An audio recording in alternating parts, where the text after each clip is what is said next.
முருகப்பெருமானோட அருளை பெறுவதற்கு எந்த கோவிலுக்கு போகிறது, என்ன பூஜை பண்ணுவது, என்ன விரதம் இருக்கிறது அப்படின்னு பலரும் தேடிட்டு இருக்காங்க. இந்த கேள்விகளுக்கெல்லாம் எளிய முறையில் திருமுருகாற்றுப்படையில் நக்கீரர் பதில் தந்திருக்காரு. ஒரே ஒரு நொடி மனதார நினைத்து முருகா அப்படின்னு கூப்பிட்டா போதும், கூப்பிட்ட குரலுக்கு ஓடோடி வந்து அருள் செய்வார் அப்படின்னு திருமுருகாற்றுப்படையில் நக்கீரர் சொல்லியிருக்காரு. 5 முகம் தோன்றில் 6 முகம் தோன்றும். நாம பிரச்சனைகளை கண்டு பயப்படும் போது நம்மளுடைய 5 முகம் தோன்றினால் அங்கே 6 முகனார் தோன்றுவார்.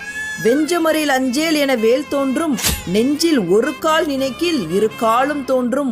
முருகா என ஓதுவார் முன் மனதார ஒரு நொடி நினைத்து முருகா அப்படின்னு கூப்பிட்டா போதும், நான் இருக்கேன் எதுக்கும் பயப்படாத அப்படின்னு சொல்ல அவருடைய வேல் தோன்றும்.